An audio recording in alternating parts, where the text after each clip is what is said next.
So also we are going to record this one. Excellent.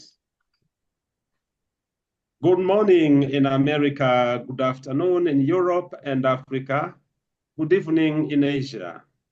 Welcome to Global Peace Studies for Sustainable Development in Africa, where we analyze pertinent issues of peace and sustainable development around the world and across Africa. I'm George Mutalemwa, Senior Research Fellow at St. Augustine University of Tanzania. I thank you all for joining us. Our theme today is a holistic approach to peace, education, peace history. And our speaker is Dr. Deting Lu. Dr. Lu recently defended her PhD successfully, where she worked on peace and human rights studies at Osaka Gakuin University, Japan. Her doctoral research focused on exploring the possibilities to better grassroots relations between China and Japan. Congratulations, Deting, on your PhD. And welcome back to Global Peace. How we missed you. So please tell us about this holistic approach to peace and peace education and history. Welcome. Thank you, Joy, for introducing me. Before I start, I just want to confirm that how many minutes do I have for the presentation? You can go to up to 1 hour, but you can make it less. Yeah, right. Okay. Yeah. So I will start sharing my screen. Excellent.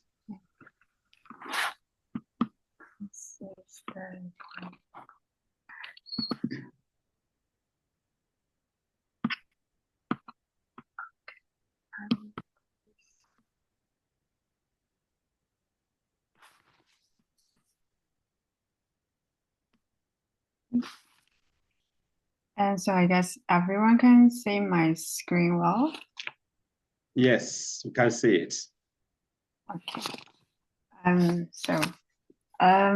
Thank you for giving me this opportunity to share what I found or some of the insights from my PhD dissertation, which looks at how addressing historical trauma holistically can help heal the grassroots relationships between conflicting communities. So in my case, it's between China and Japan. And I refer to this holistic approach, as you're presented in my title, as a trauma-informed and healing-centered approach. And so since it's about historical trauma, and it's apparent that this approach can be applied in history education. And the idea is that if we fully address the pain and the trauma from the past and work to heal the broken relationships between conflicting groups, it opens for more opportunities for cooperation and lasting peace. And that is why I also believe that this holistic approach can be valuable in peace education. And so I put a slash between history and peace education, as I see a lot of overlap between the two fields. So whether you view this approach as fitting more into history education or peace education, it is really up to you or to your context. And these are the 4 aspects that I will be looking at for today's presentation. Understanding trauma from a peace and conflict study perspective, and the second is impact of historical trauma on both societies.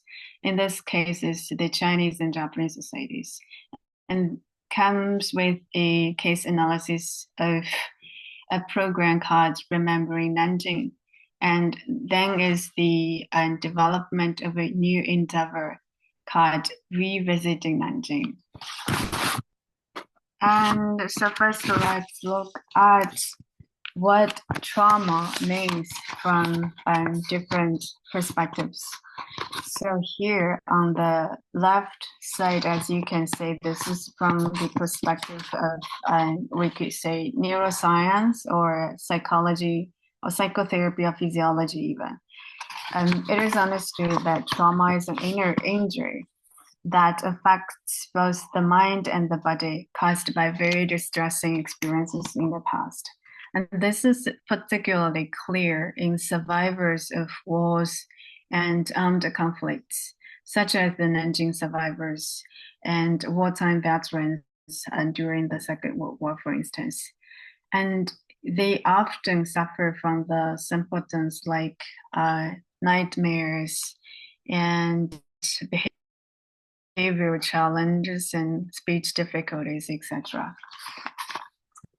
And from a social emotional perspective or at the relational level, trauma is also understood as something that breaks the relationships. Either it's between individuals within communities or even between nations and countries. And it can absolutely cause divisions, as we can see. And for instance, the cases of North Korea and South Korea. And it can also shape our collective identities, especially the national identity that is based on the victimhood or victim consciousness. For instance, in the case of Nanjing, in the case of Hiroshima, etc. And when this kind of historical trauma is not fully addressed, it can be passed down through generations and generations, which is what we often refer to as generational trauma. And so this is the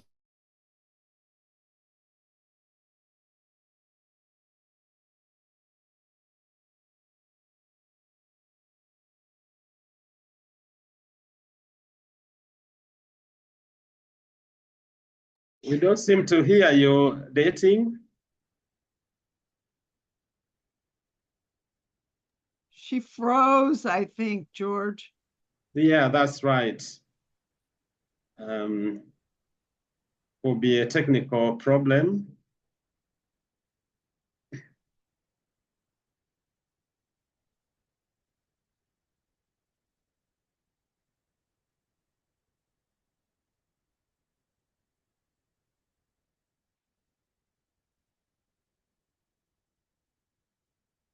Dating, do you hear us? Can you hear me? I believe she's disconnected. We should probably, Right, here she comes back on. right. sorry, I think I lost my connection, but I'm back. Yeah, I see. Yeah, we'll come back. I will turn off my videos to ensure the connection works well. Right, and if you can speak a bit louder, Dating, that would be helpful. Yes, please. Thanks. Okay. Thanks for letting me know. Good. Okay. So I will start from here. This is how I explain or perceive trauma from a peace and conflict studies perspective. And I used or revisited Johan Galton's ABC conflict triangle and put unhealed trauma as the root causes of conflict and the contradiction. And it can show up in attitudes like resentment, anger, and hostility towards the enemy nations, towards the conflicting parties. And it can also show up in behaviors like verbal or physical attacks, like hate speech and discriminations towards the conflicting parties. And in extreme cases, we can have war in between. So in other words, or on the other side, conflict can also be understood as the expression or manifestations of underlying trauma, and giving us a chance to acknowledge the hidden wounds carried by individuals, communities, and the cultures we are living in. And as after this is another image that I created to visualize the dynamic between the trauma, violence, and conflict and peace. So if, as we all know, like if conflict remains unresolved or mismanaged, it can escalate into violence and leading to new trauma or re-traumatization, as we all know, this well-known vicious cycle of violence. But if trauma is constructively reconciled, it opens the pathway to peace. And to achieve this state of peace, we need conflict reconciliation. And this is the concept I borrowed from Kingian nonviolence and the philosophy of nonviolence that is developed by Dr. Martin Luther King, which emphasized the importance of healing trauma and thereby ultimately leading to the restoration of relationships in between or among the conflicting parties. And for my dissertation, I turned this piece that focuses on healing trauma as piece out of healing within. And this is built on the theoretical integration of Johann Galton's conflict transformation, Martin Luther King's principle of Kingian nonviolence, the conflict reconciliation, and also the Taoist yin-yang philosophy of harmonization. And so the figure on the right highlights the importance of acknowledging our nature of interdependence, or it's also called interbeing, as the famous Zen master Thich Nhat Hanh puts it. And the idea is this idea of interbeing or interdependence is central to nonviolence philosophy. So, which can be understood as when we harm others, we are also harming ourselves, as it is known that hurt people hurt people.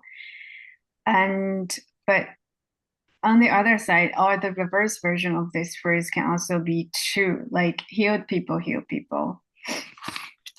So in other words, peace begins within ourselves and naturally expands outward to a larger scale, following the interrelated nature of our existence.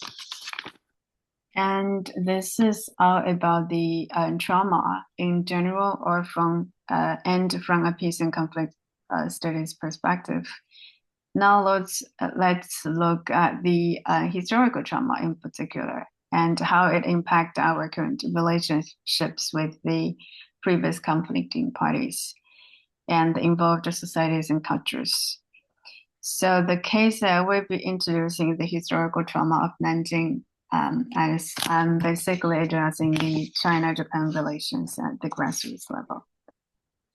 So as some of you may know that in the context of China-Japan relations, the Nanjing massacre stands out as one highly controversial event. And here's a very brief overview of why Nanjing has become such a contentious focal point. So basically it starts from the 1980s especially. And so in Japan, there were two textbook controversies, mainly especially denying the occurrence of the Nanjing massacre. And following with the nationalistic education, which tries to focus less on its aggressive past and more on its victimhood, for instance, Hiroshima and Nagasaki. And also there are frequent yasukuni worship visits by the officials for its self-gratification of their war time deeds in the past. And all these actions from the Japanese society had activated defensive reactions within the Chinese societies. So from the 1980s, China started the promotion of patriotic education on the wartime sufferings, especially to settle the domestic social crisis. And among the patriotic education, the Sino-Japanese War was highlighted, especially the Nanjing massacre. And following this trend were the extensive research on the Nanjing And then it's the museum, the establishment of the museum and the National Memorial Day, etc. Frequently, subsequently, Nanjing has become the icon of Chinese national trauma. And then how has this historical trauma impacted both societies? I listed here, for instance, on the Chinese side, we have these Nanjing survivors. And as the focus and attention on Nanjing increased, the survivors also received a lot of attention, and which helped them to receive more support to improve their material or physical well-being. But still, there are limited emphasis on addressing their well-being, mental well-being, and many still are suffering from nightmares and difficulties in their behaviors and speeches, as it was previously shown how trauma can impact individuals from the neuroscience perspective. And then for the Nanjing citizens, the memory of the past were deeply ingrained in their daily life, in the education, family educations, etc. And some expressed the awareness or the burden with this burden and the label of being constantly associated with the identity of victim. And for the general Chinese public, because we have this education, we also have this media.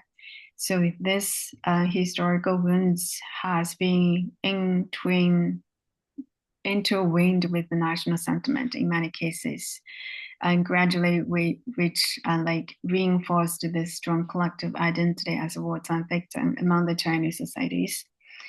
And for the Japanese society, so we have this Japanese veteran, and some scholars named it the perpetration trauma, which is kind of trying to differentiate it from the victim trauma.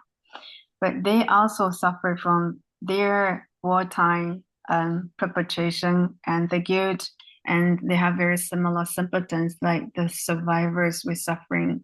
For instance, the nightmares and dysfunctions in behaviors and speeches. And there is one very interesting way of interpreting their active self-glorifying what they did in the wartime can be understood as one way to suppress the trauma, like to stop this grieving process of this historical trauma. And then we have this descendants of the Japanese veterans. And so there's this tendency to suppress the trauma, and this can be passed on. This will suppressing the trauma can be passed on in the forms of domestic violence, and also the emotionally disconnected fathers, and the increase of suicide within the Japanese society as well. There's all these connections within those kind of social issues, between the social issues and the historical trauma. And among the Japanese public, there is often this dis-ease and fear when confronted with discussions about Nanjing. And some of the Japanese public were often overwhelmed by the post-war peace educations on their particularly on their victimization. And Japanese, especially the Japanese younger generations, are oftentimes criticized as they are not interested in historical issues. And some scholars understand this sense of indifference or the sense of ignorance as the manifestation of trauma, and from a social emotional perspective, as we discussed during the previous sessions as well. So it is evident that the past still affects the present, and this wounded relationship, the lingering resentment, are still alive and causing a shadow over the interactions between the two societies. And here's a quote from a professor, I think now who's currently in Waseda University, Japan. And it says, reflecting on history is also a matter of the heart, and showing empathy for each other's heart, listening to their perspective and respecting it could this not be the first step towards true reconciliation between Japan and China. The reason that the heart is mentioned as, so in some indigenous wisdoms, trauma often is understood as a soul wound. And in Chinese culture and Japanese culture similarly, in Chinese, for instance, it's called 心理阴影, which means shadow in the heart or wound in the heart. And then in Japanese, it's kokoro no kizu. So it's also understood as wound of the heart. So heart is very important in this case. So to rephrase this sentence is to rephrase this quote. It can be understood that to foster reconciliation, it is important to address the hearts, the traumas, especially the historical traumas, in the context of addressing the international relations, for instance, China and Japan relations. And so I started to search for programs that try to promoting China-Japan relations by addressing the historical traumas. Of course, there are many programs addressing these relations to cultural and economic exchange, but few are trying to do this hard work. And I found this one called Remembering Nanjing. And it's basically focused on the post-generations of Chinese and Japanese. And most of the participants are university students and teachers and historians as well. And it's organized by two universities, respectively, in Japan and China. And here, as you can see, the main facilitators is Armand Focus. And this facilitator has a very interesting background. He is a psychotherapist who's the son of the Jewish resistance fighter and survivors of Auschwitz concentration camp, and co-facilitated together with some Japanese scholars who specialized in psychotherapy. So, and its format is like, basically it's a workshop-based seminars and held in Nanjing and lasted from the 27 to 2013, but they only organized 3 times workshops in Nanjing. So respectively, as you can see here in the figure, in the table. And their aim is to promote grassroots reconciliation through addressing the historical trauma of the Nanjing massacre. And the reason that I chose this program for my case analysis is because it do recognize that collective trauma, particularly historical trauma, can impact the human psyche through various forms such as images, stories, memories, and spoken and unspoken messages transmitted through parents, teachers, and the media. And this trauma can also have negative effects on culture and national identity, self-esteem, and can be passed down through generations with different cultures without being fully addressed. And second, it also acknowledges that under specific circumstances, all human beings have the potential of being a perpetrator.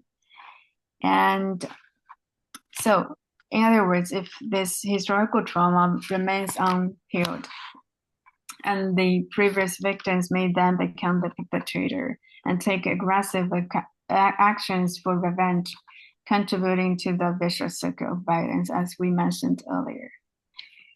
And the main approach this program is taking is called Healing the Wounds of History.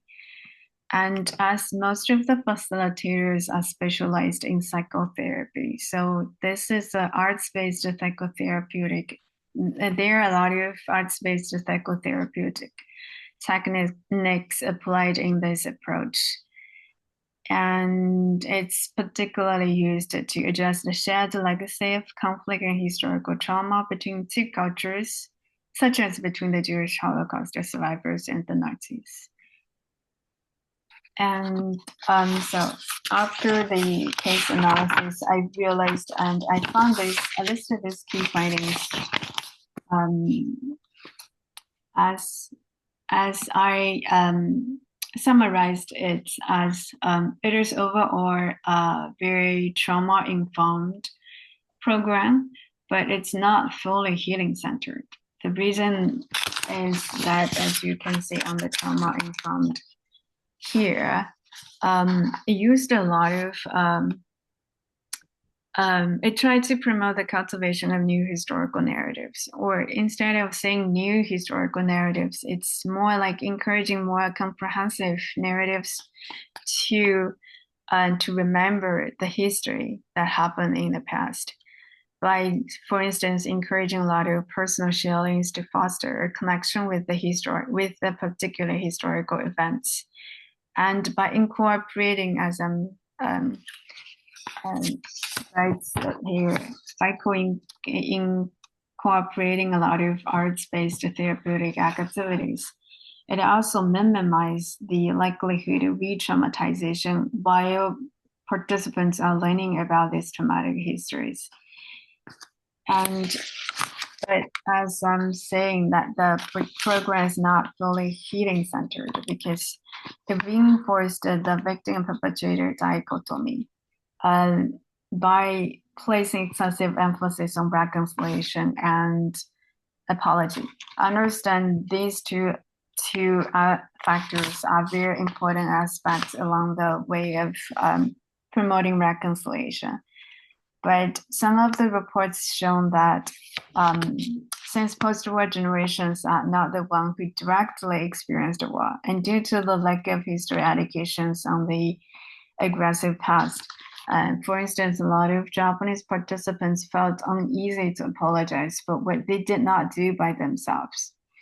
And also some Chinese participants reflected it was not comfortable for them to accept the apology, as they do not know, or they are not the one who suffered the wartime. And it's also interesting to realize that some or many of the participants, they were understanding reconciliation or either the process of apology as an ongoing process where they can exchange ideas about different cultures or different societies or what's going on in the different societies. And also I listed here the suppressed grieving process of the perpetrator. In this case, it's the Japanese participants. So I think it's worth to note that this limitation could also be part of the limited time frame due to the program. They only have 4 days. And if we could have more time to digest or to process, we might have to avoid this part of the process. But but there is another way to understand this, is like from a psychotherapy perspective. It was saying that when the trauma of the perpetrators is left unaddressed or unhealed, it is very challenging and difficult for them to hold genuine accountability for their own perpetrations. Well, to address their pain is not to justify their perpetration for sure. And rather it is to gain a bigger picture why this is happening. And also to generate this authentic accountability is not just beneficial for the perpetrators, but also it's very important and beneficial for the victims, especially for the healings of both sides. So based on this, based on the case analysis of remembering Nanjing, and also the theoretical kind of integration of different theories I mentioned earlier, and also my personal experience in the peace building field, I tried to develop this revisiting Nanjing endeavor. And here's the overall structure or the framework of the endeavor. Basically, it's also going to focus on the post-war generations. If, for instance, in my case, it's Chinese and Japanese. And as for the facilitators, it's more through the Remembering Nanjing program, because they have this English speaker facilitators as well. So they have 3 languages involved during the workshop, which caused a lot of challenge for some of the participants who are not a good English speaker. So here I mentioned it's better to have the native speakers as the main co-facilitator and have the English as a supplement language. But you can readjust the structure to fit into your own context as well, using different languages. And so the program or this educational program can be lasting from like 7 to 11 days, for instance. Especially during the summer holiday, would be very helpful. And it can be like just rotating between different cities in the conflicting nations involved, such as rotating from Nanjing to Hiroshima. And what I'm going to achieve, or what I'm looking for, is to raising the trauma awareness, at least among the post-war generations, and then also to providing a supportive space for healing to unfold. And this healing is particularly for healing within the self. I mean, the connection between the body and the mind. And then also is to deepening the relationships, or to healing the relationships between the 2 societies and 2 peoples. And the approach that I'm implying is the holistic approach, as I mentioned earlier. It's trauma-informed and healing-centered. By using 3 methods: the educational, arts-based, therapeutic, and somatic method.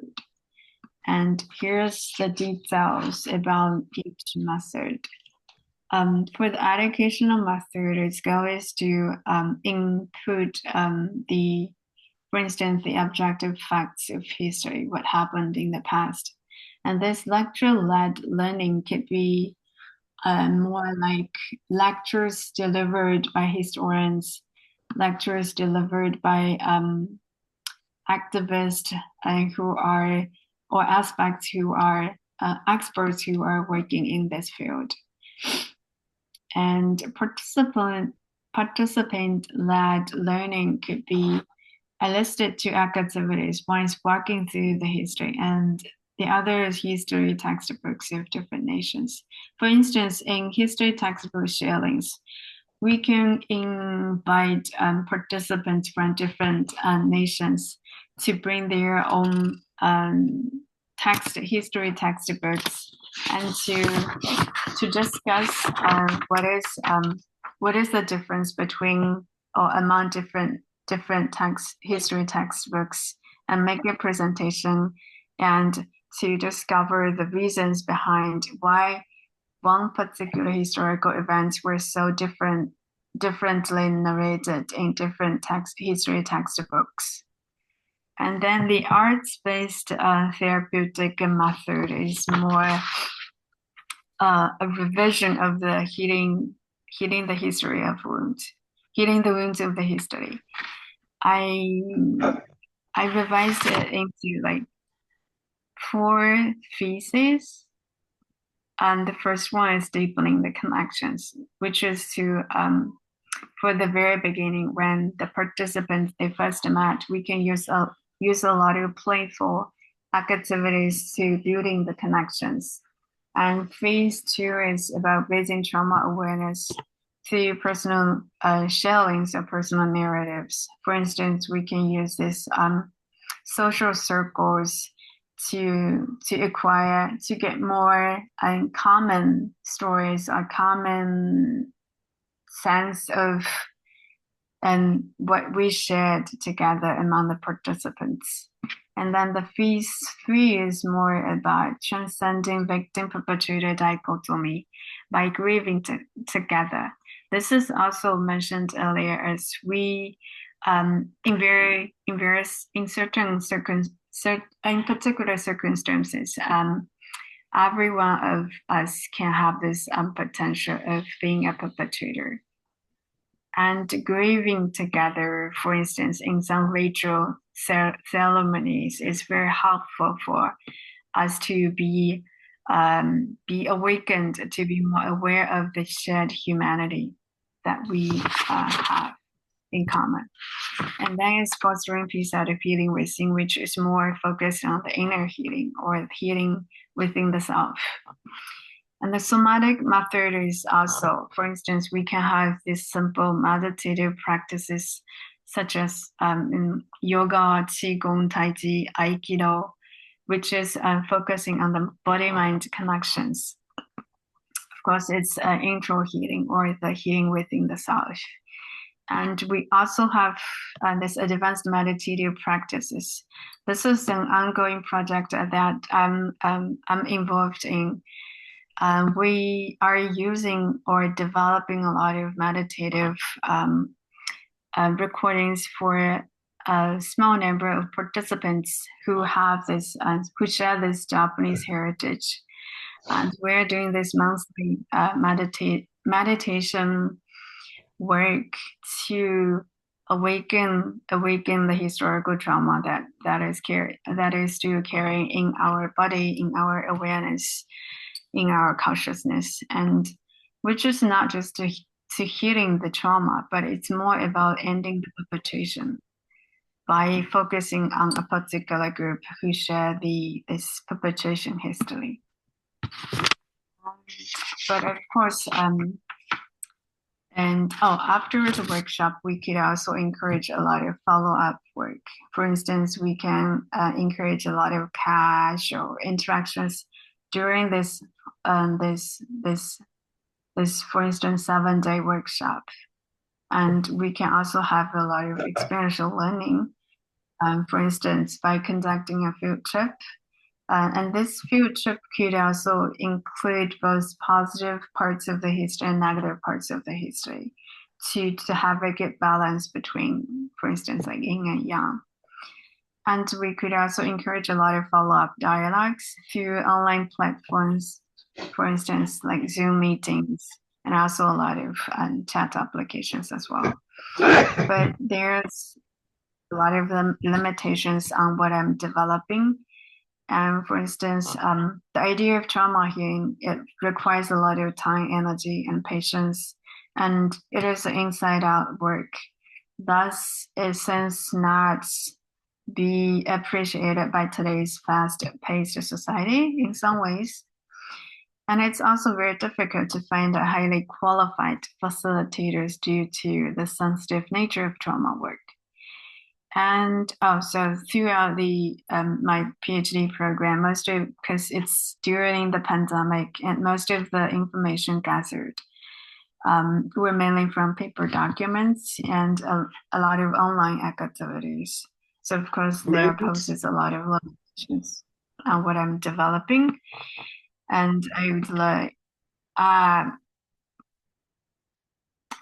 So I would love to hear any kinds of comments or suggestions from you, who I believe are more sophisticated than I am in the field of peace educations.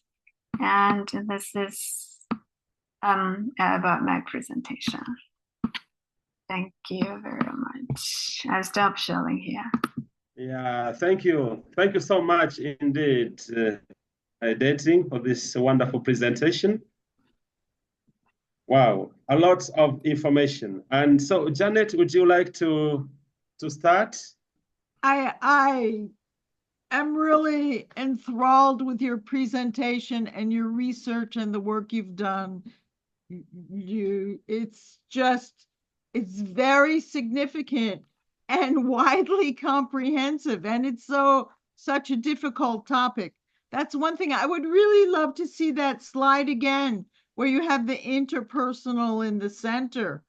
And if you want to follow up, I have just 1,000 thoughts that are too many for this talk. But yeah, if you could go back to that slide, I would really like to, relate it to, maybe you could relate it again to the kinds of approaches you found. And I don't know. I don't have a little question. So.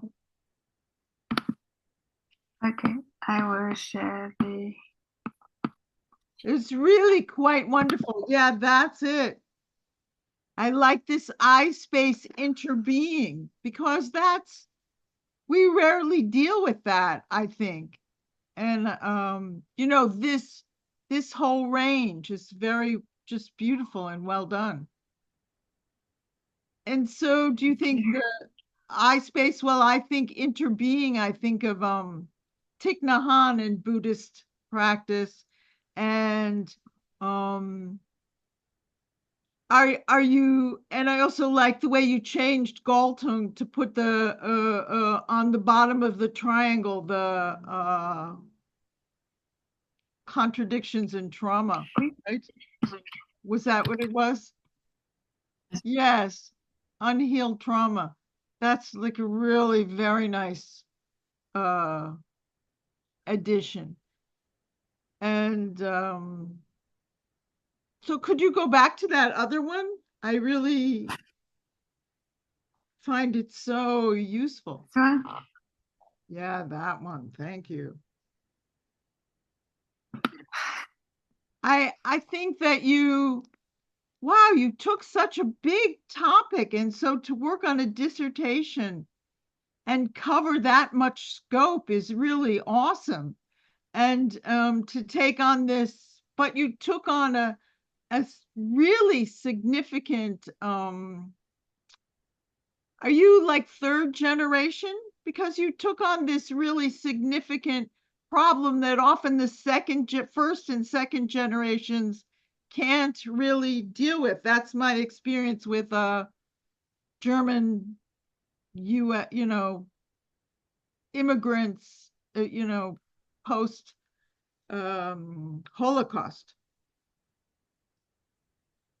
Am I clear? Yes, I'm a third generation.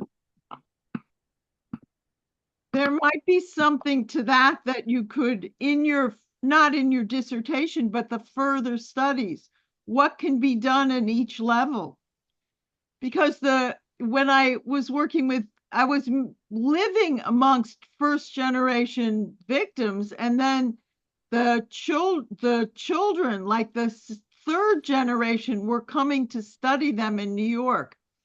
And I said, are you doing reconciliation? They said, no, we're doing mediation between our parents and our grandparents because our parents are so angry at our grandparents about the war. We're doing mediation with our families.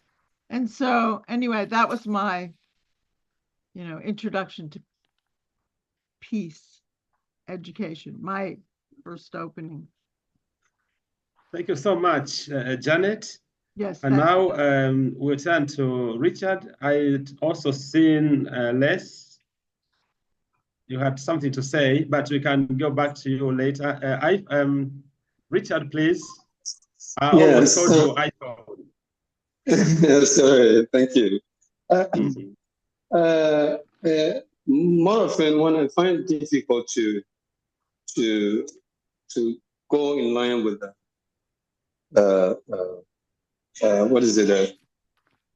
topics. That tells me how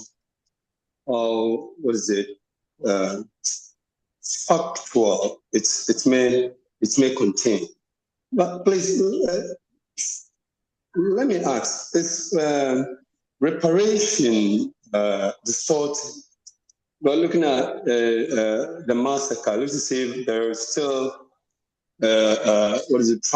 people still think that they have been worried.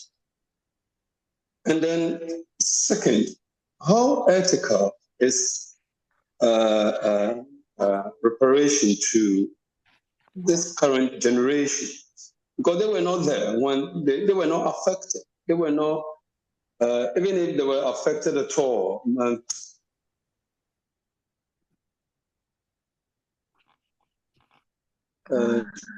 they might be drawn and not thinking of what is it, how to be repaired. Thank you.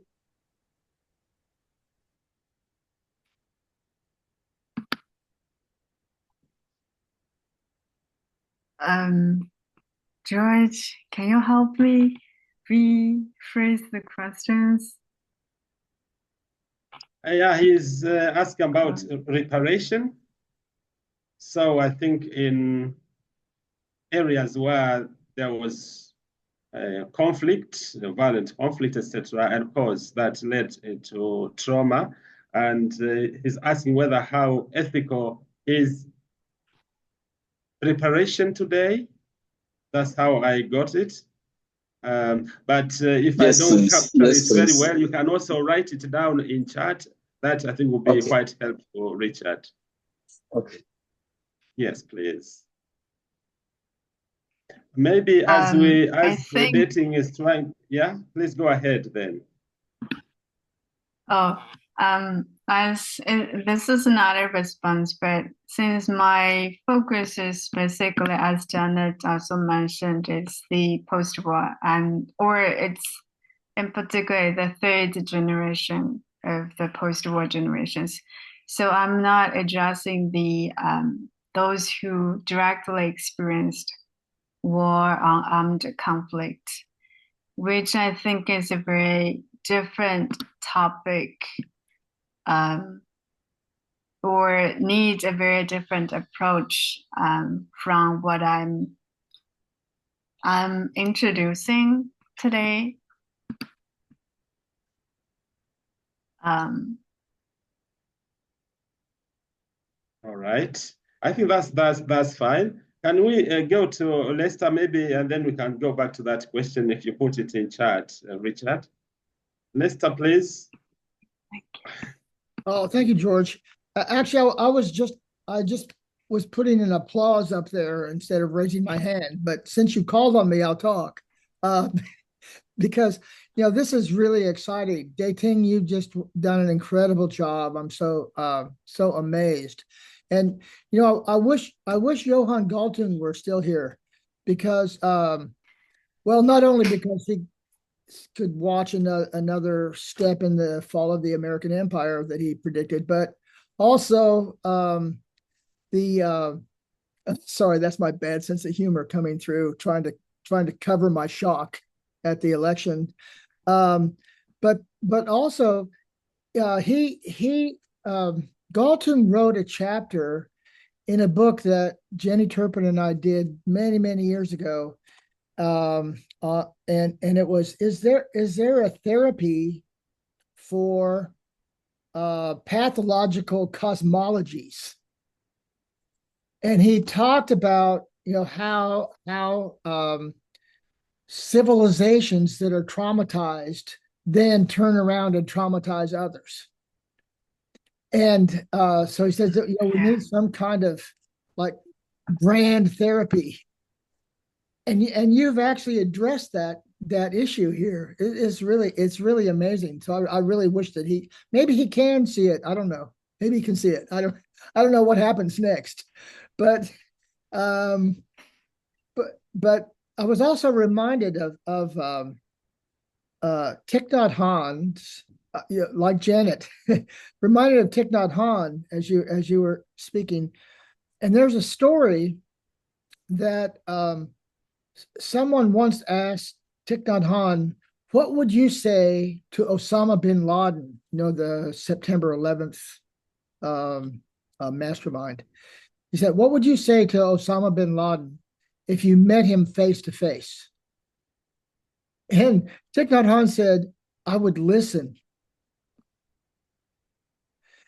And I shared that in a group. I was in a big conference on terrorism once, and it made a huge impact. I was actually surprised that people thought about that.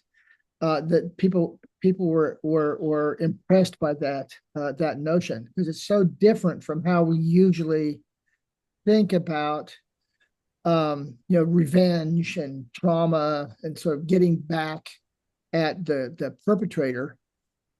And I was really intrigued. I wonder if you could say, really do have a question. I was wondering if you could say something about this role playing in that workshop process. And I like the idea of starting with some kind of effort to connect the people.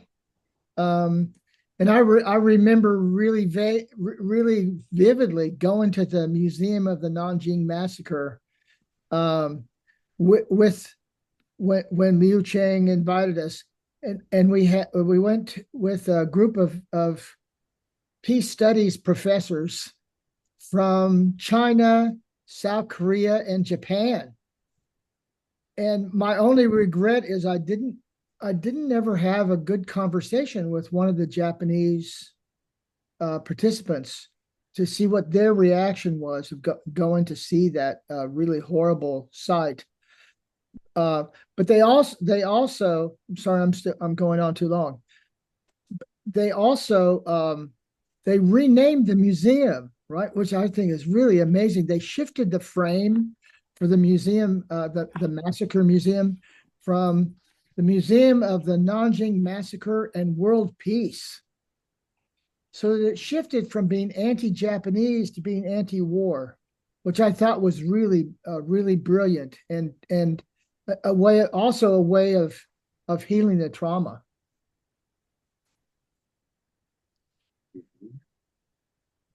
Yeah, thank you so much, Les.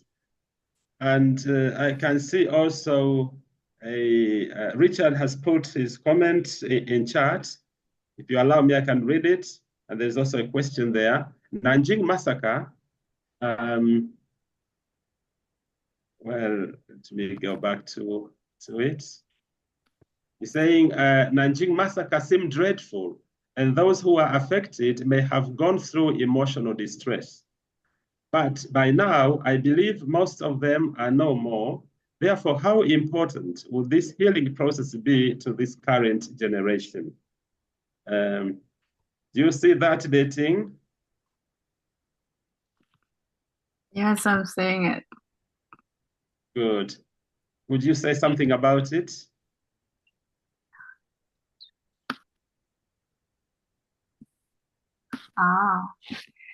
Before I address this question, I just want to respond to Lester as he was mentioning about the playfulness, like the starting point as building relationships among the participants. And the reason that we are using a lot of playful activities is because we want our adults to be more back to the child's personality. And I think as we all believe that the kids, or especially the babies, they are more, they can be more, they have this more capacity, or what I don't think it's a capacity, but they have this tendency to say no strangers among others. And going back to this childlike way of behaving and speaking, it's more like to bring us back to to our shared humanity, to be more say no stranger among each other, and thereby to build these connections which is not that kind of superficial, but it's more like deeply connected kind of relations. And this is also very helpful as we are going to address a lot of historical trauma, which is a very deep and challenging topic. And the trust building and the relation building is really, really matters at the very beginning of the program. Thank you. And for how important with this okay. So since I'm not addressing the historical trauma among the directly war experience, the survivors of wartime veterans, but it's more about the post-war generations, as they are also receiving, for instance, educations about the history. While during that learning process of the traumatic past, they could also have the potential of being re-traumatized or traumatized by this way of learning. For instance, seeing a lot of traumatic images and listening to the survivors' testimonies. And also, we have a lot of movies that involved a lot of wartime kind of fighting against each other. And all this could have some kind of impact on their way of understanding the other, understanding this enemy nation in the past. And because we have this kind of stereotyped way of thinking the enemy nation or the conflicting nation was the enemy, which is not good for our current relationship. And I think that is why I'm trying to focus on this post-war generations. For instance, I have very simple examples like happened in Chinese society these days. Like we have some a Japanese. No, it's not just a Japanese. So there, and this boy was kind of injured and killed by a Chinese man, and this boy, his parents were Japanese father and Chinese mother. But since we have been like inherited this way of resentment towards the Japanese or toward the Japanese society, this way of like releasing our anger, either it could be related to the historical trauma, but could not be any relevant to this. But still, we could have like this Japanese boy as the enemy. We could see this boy as an enemy, and then just like attacking this boy just because we have this resentment and we felt like it's justified. If this can be justified as we were doing this harm. I'm not sure if I'm responding to your questions well, but I'm getting it through.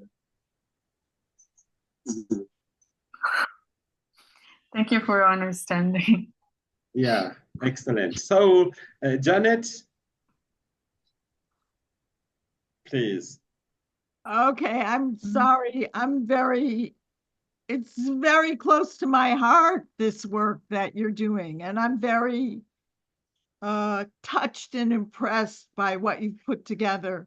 And I just put in a whole list of things that, I think you could add something about direct and indirect methods of bringing people together and focusing on the trauma. For example, we have Peter's part of this. We have a Dignity Now group that's been meeting regularly.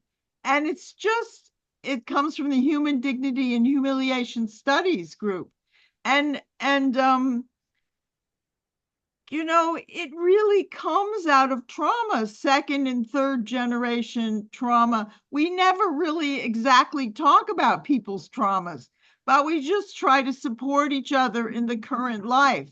So, you might look up that group, our group, and, somehow connect with us, although your hours are kind of on the opposite end of the globe. And then there's also a Holocaust, I don't know the name of this, but there were regular meetings of Holocaust orphans made it up, where they would just get together and draw, and they don't promote the art. It's not for publication or making great art, but they sit together and they have a collection of really nice colors and papers, and people just choose and they just talk. They meet regularly, like once a week, and for over periods of time where they just draw and they try to find their archetypical patterns, and they just talk to each other. So, I mean, these kinds of indirect methods of supporting are another way. And the third way I wrote in there is the constellations therapy, which came out of Europe and Germany, where people know their parents and their grandparents won't say anything about the war, the grandparents or the parents. And what people do is they're in regular therapy, but then they go to group therapy where they make images, they make tableaus. They make, say, a tableau of their family that includes grandparents and aunts and uncles, and and then other people comment. I think your aunt is hiding something. I think this reminds me of my, the fact that I found out that my father wasn't really my father, or all kinds of, it's like indirect ways. It doesn't have to be fact and truth, but it's bringing out something that's buried in you, transmitted indirectly. As Lester wrote this nice piece of the transmitted trauma. So anyway, I these are only things that I think with your fine research you might investigate further. So thank you for that, George. Yes, I will.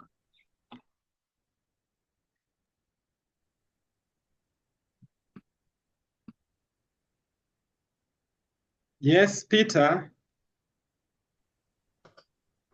Hello. I have yet to hear any news about the American politics, and I'm in a state of bliss. And I apologize for whatever the outcome was to the world. I have to say, there is an amazing convergence on your work, Deting. And I put some resources in the chat, but you've touched on areas in which all of these people agree with you. Darsha on child development, the mother-child brain development in the first 2 years. She wrote this wonderful piece on the neurobiology of connection, of morality. Her student, Gabriel Cram, has just created a new discipline out of polyvagal theory called autonomics, which deals with whole body neurobiological states, including, as the most important one, safety, which he describes in neurobiological terms, not as a concept, but as a cellular level condition. Evelyn Linder, who Janet is so much a partner with, has an enormous body of work, dozens of very large books, and annual conferences in which touch thousands of people. The members of her organization are all leaders of other organizations, and they deal with human dignity as the key to this.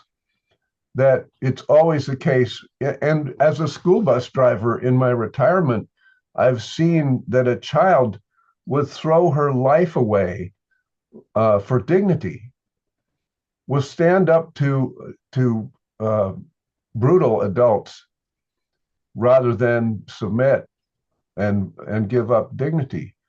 Who did I leave out? Thomas Hubel is very interesting. I did a 5-month course with him. And he is deeply knowledgeable and experienced, and in a clinical setting as well, in trauma healing. And one of my older friends is Hector Aristizabal from Colombia, who was himself a torture victim and developed as a psychologist an extended theatrical modalities. And I was in a workshop with him and my son in a neighborhood of Boston where there were 7 or 8 languages spoke, none of them English. And children would come home from school and find their apartment empty, their parents deported, and just no notice. And in that workshop, there were 100 people, and he developed these tableaus, as Janet mentioned. He would just have the kids create images with their bodies.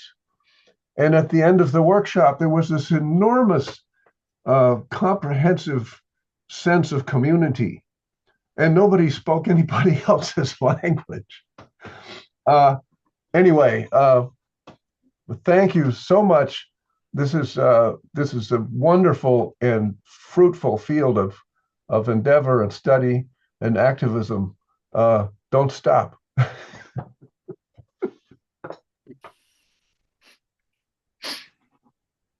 Lovely, lovely. And I don't know whether Dating have got to say anything about that, about Peter's comment. Otherwise, also, Odot Pido is saying wonderful presentation. And he's saying one question: is playfulness a valid method for healing trauma? Playfulness. And can you say something about it, Dating?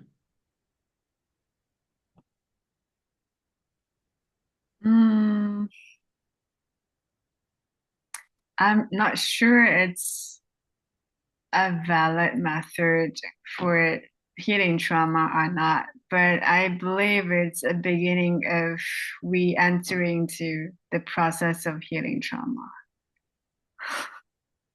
Okay. Like together. Great. And Richard? Yes, I would want to. I was thinking that how come people will study and assume that there are what happened 300 years ago still have effect, but I've realized that still has effect today. But I realized that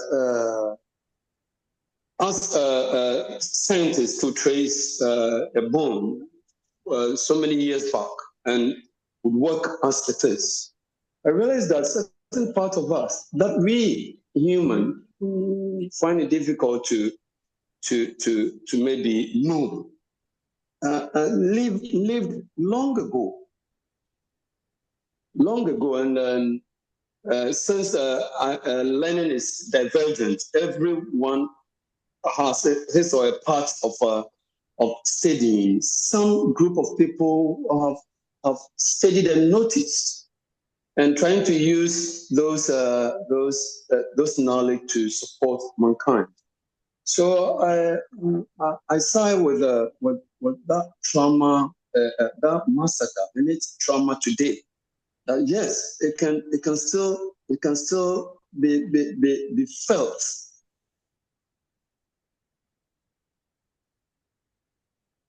By younger generation, whether you're black or you're white, when something happened, your great grandson to come would notice it one day. So my madam Janet said we use all these things to support ourselves, to help us live the future ahead. Richard? So that is a short. Hello. Am I okay? Hello? Please, can you hear me? Richard, we hear you. Okay. So I'm done, please.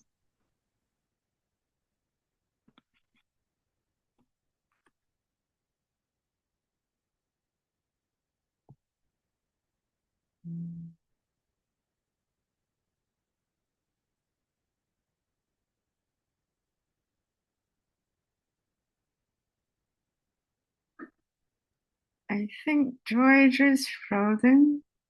Oh. George is not here. Do you need some help? Oh, it looks as if George has been disconnected. Yeah. Well, let's please Yes. continue until he gets back. Do you need some help, Deting? Or I would love to have all kinds of support that you can offer to help me develop further about this approach that I want to imply, like to put it in practice. yes, I think, we could, well, for one thing, maybe you can get connected with the Human Dignity Humiliation Studies Conference that is coming up on it's Friday, what is it, Peter? December 6th? It's a Friday. I can look it up. Yeah. And so maybe you can connect, because I think people would be very interested in your work. I think we, yeah. And that's a connection. And then I can connect with you more that way. Although, December 6th. December 6th, Friday. It's what, 11 to 4 or something Yes, Eastern. so one day, 11 to 4, New York Eastern time, Standard Time. in So person maybe, and online. yeah, you can come into that network, and then we could, there are a lot of people working on their, some in direct trauma, some more directly. And then just, yeah. I think I find the network so useful. So I put some other ideas in there for you to connect to. So, yeah. Because you're ripe and ready to go out in the world with this project, right? Yeah. Yeah, I wanted it to develop further, but somehow it's not that kind of popular in Asia, especially in Southeast Asia. Yes. So I wanted to learn more about this approach, like to connect with people who share the common kind of way of thinking and way of doing. Do you know the Peace Boat? Yes, I know Peace Boat. Yeah, because you could go perhaps on the Peace Boat and give a workshop on this. I did that. I taught conflict resolution with former Yugoslavian, Israeli, Palestinian. You can workshop your work, I think, is a good way. Yeah, I was supposed to join the voyage this April, but because of the visa application and everything, I was not able to join the Peace Boat. So keep up with them. Okay, great. Do you have anything else you want to ask from our group? There's people here. I mean, maybe I could put Sean on the spot and say, do you have any connections from Ireland or people from Africa? I think you might have some experiences, right? Yeah.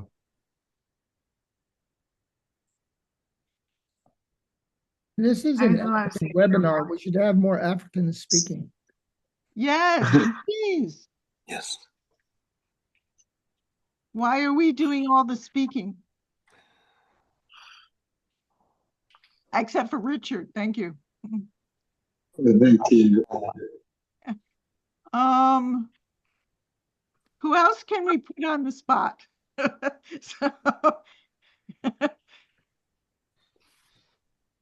Because in this workshop, in this webinar, yes, Kabide, do you have something to share? I mean, for example, they're all, yeah, go ahead, please. Thank you. Thank you very much for the opportunity. I didn't mean to say, but I'm inspired. I wanted to express my appreciation for the presenter. And also, I have tried to relate her presentation with the situation we are here in Ethiopia. Although the issue that has been discussed by her was between two different countries. In our context, we are living here in Ethiopia with people from different nations and nationalities having conflicting interests and baggage. Especially the history we have gone through in Ethiopia is becoming a source of conflict. In that, on the journey we have gone through, for some part of the people, is quite interesting and joyful and rewarding. While for others it is painful and even it tends to leave group of people in a state of trauma, not only trauma, but also they want to even revenge and retaliate.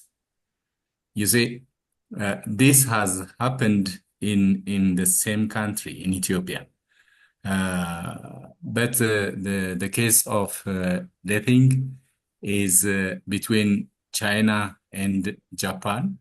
And these two people get opportunity to take a break and to reflect and to work on the issue because they are living in different parts of the country. In our case, the case is on one hand, it is past. On the other hand, still it is affecting the livelihood of millions of people currently because of what has happened last time, some years back, even 100 years back or so. Yeah, and I am actually educationist, and the language is a little bit new for me, but it is informative, and thank you very much.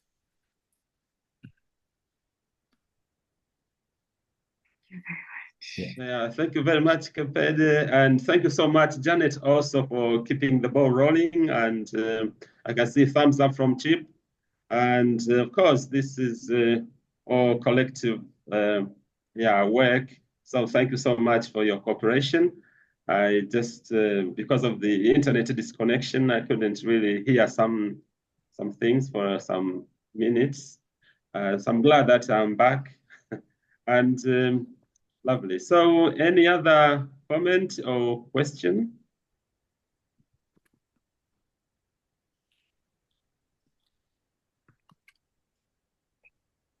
Yes, please, Chip. Thank you. And thank you, Deting, for this terrific tour of peace and healing. I'm just wondering if you have an email to reach you at. Thank you. Yes, I can.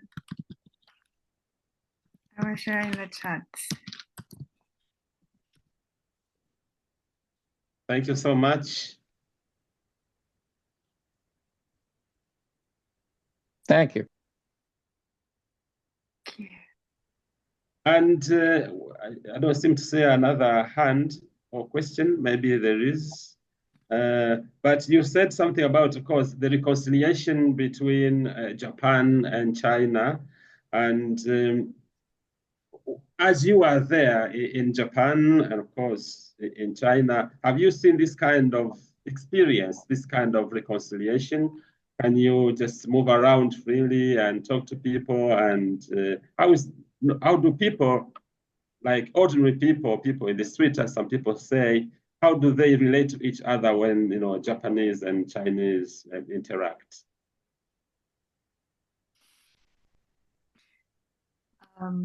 I think the Chinese society and Japanese society, they have very different very different way of, for instance, in Japan, as I mentioned as well, many of the young Japanese, for instance, university students, they were criticized that they are not interested in peace education or in history education, especially on the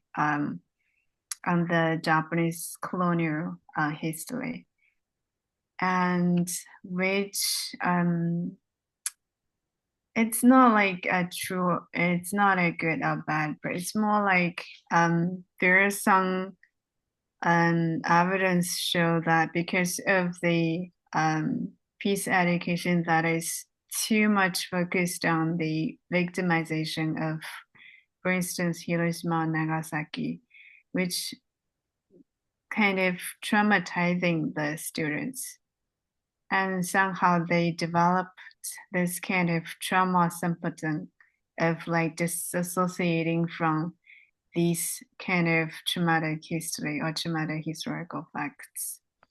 And in a way that is, as Chinese, many of the Chinese people, they are criticizing why the Japanese students, or why the general Japanese people were not like aware or not learning or not taking responsibility as their nation's past aggressions.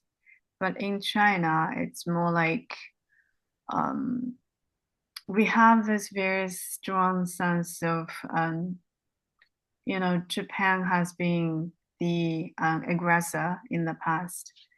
So, and we, as I mentioned about the education, either it's happening in the school and at the family. And also considering that the Japanese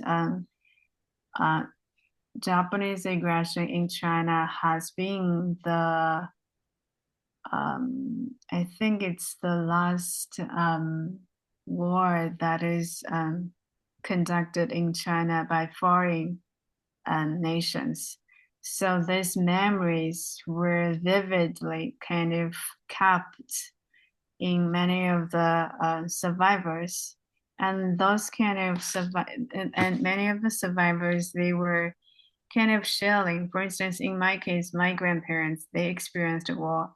And they also, like, when I was young as a child, they were sharing with me a lot about the episode happened during the Japanese colonial, Japanese aggressions in our city or in the villages.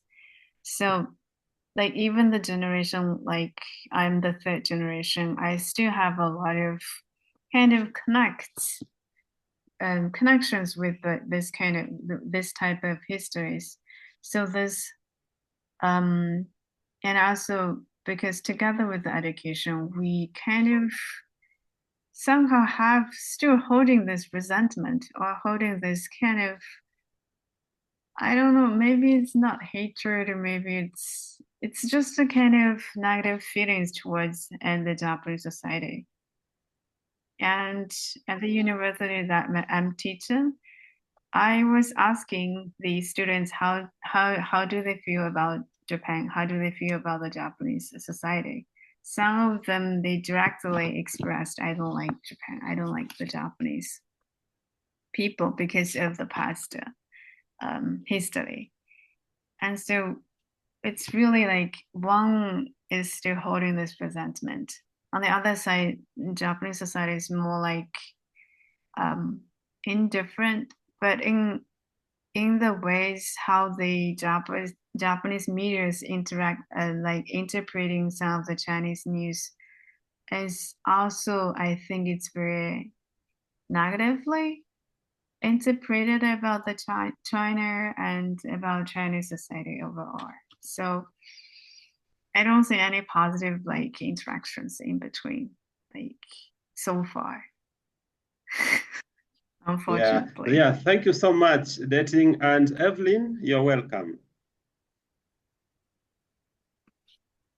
Thank you very much. And like everybody else, I'd like to thank you for your presentation and remind us of very, very important aspects of peace education.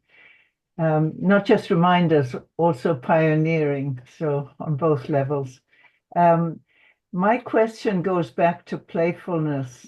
I wonder if you could talk a little bit more why you feel that there is no room for playfulness in healing.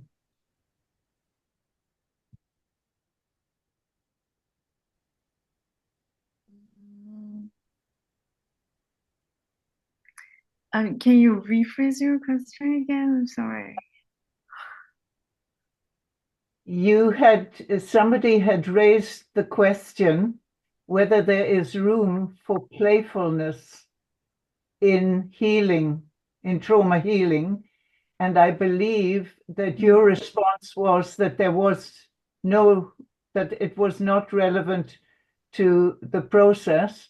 And I wondered if you could explain why you feel that way. Oh, my early response was playfulness may not be the very direct way to trauma healing, but it is, to me, it is the opening. It's the first step welcoming us into the process of trauma healing. Because oftentimes we as an adults who are well educated, we oftentimes use the mind to interact with people and trying to convince the others, like, this is the fact about the history. And what you are saying is not the right interpretation of history. But going back to playfulness, like using a lot of playful activities, it's trying to like studying not oftentimes focus on the mind, but it's more about the heart. It's more about using the body. It's more about relaxing our mind to use more about the heart, the body. And then we can be like more gentle, like to be nicer to each other. Instead of like competing and you have more knowledge about this history, I have more knowledge about that history. And so I understand playfulness is important. And it could be the first step as we enter into the process of trauma healing. This is my understanding and interpretation about the playfulness. Thank you very much. Thank you. And Lester, please. Yeah, I already talked too much, but I wanted to say I think part of the advantage of playfulness is starting somewhere other than the trauma, and I work on building a relationship first. And I have a quick story. I was trying to work on Christian Muslim relations. I was in a church in Austin, Texas, Methodist church, and I arranged for an imam to come. We had dinner after church. The president of the Muslim Student Association read from the Quran during the worship service, and then we had a dinner and a speech from a local imam who'd been very active in ecumenical circles. But he started, his very first thing he did in his talk was talking about how Muslims had a different view of Jesus than Christians. I mean, it was like the worst place to start. The idea was to have us spend time together, get to know each other. But the good thing that emerged out of that event, there were several people from the Muslim Student Association there, and we invited them to join us on Saturday mornings. We had brunch for homeless people in the neighborhood, and there would be like 300 or 400 people show up. So the Muslim Student Association started sending volunteers to that brunch. And so we had the Muslim students working with people from the Methodist congregation, working to serve homeless people brunch. And that did more, I think, to build positive relationships than having some imam come and give a lecture. Yeah, It's probably your wonderful. thing of Thank the you. heart, more the heart than the mind sometimes. Yeah. Right. Yeah, Evelyn, please. Yes, thank you. I thought I would give an anecdote why I raised the question, or I reinforced the question around playfulness. My first introduction to something called the right to play, I don't know how familiar you all are with the right to play, was in northern Uganda at the time, at the height of the LRA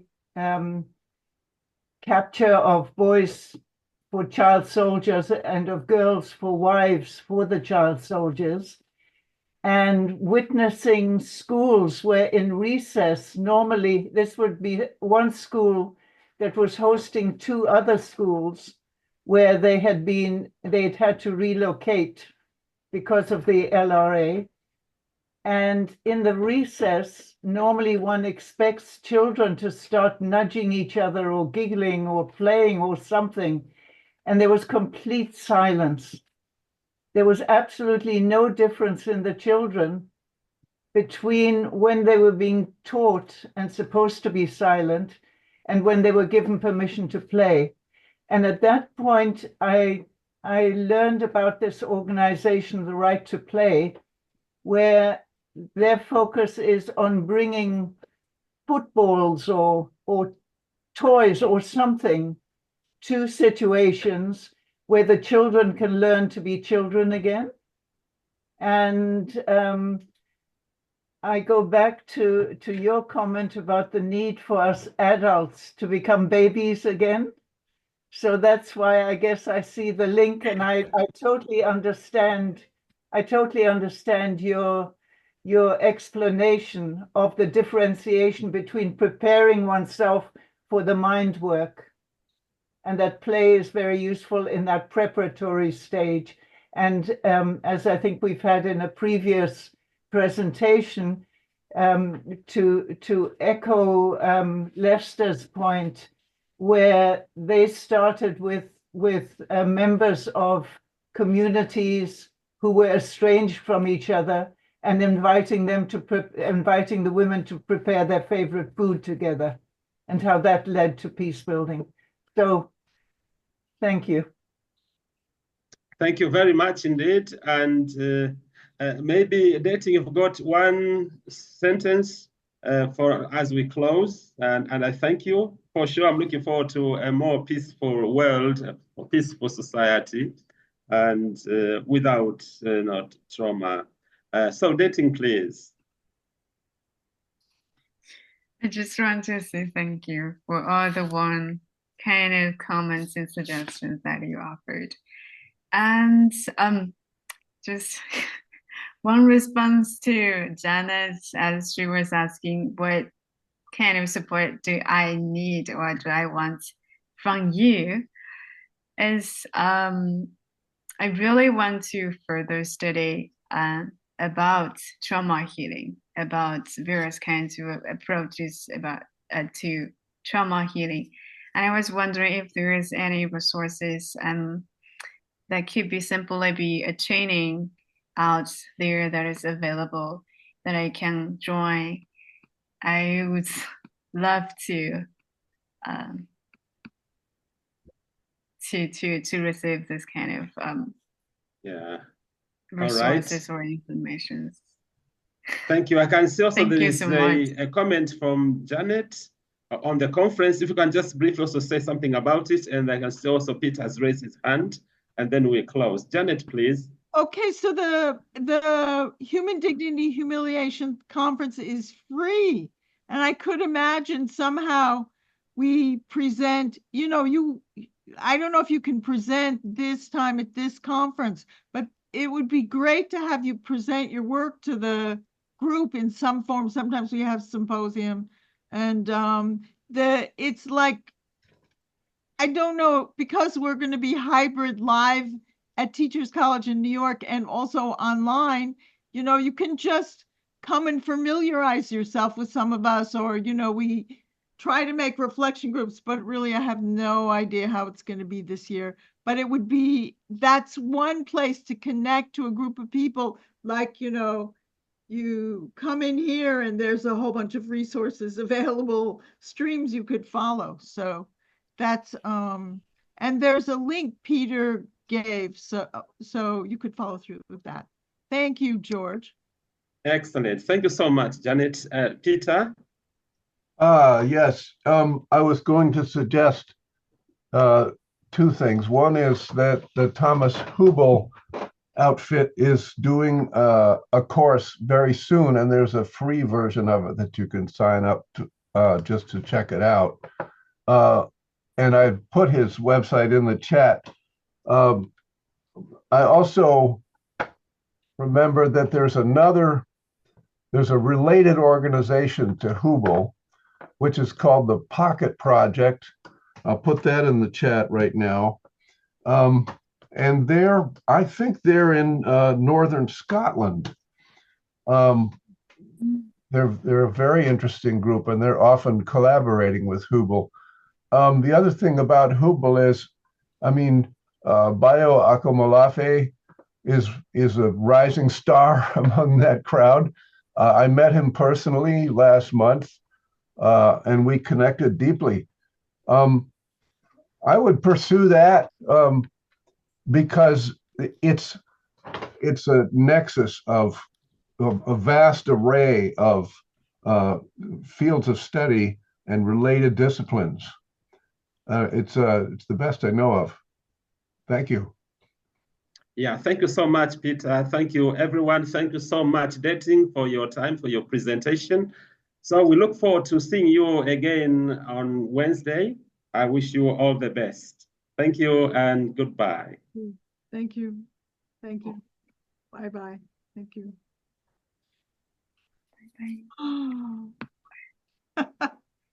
Bye-bye. Bye-bye.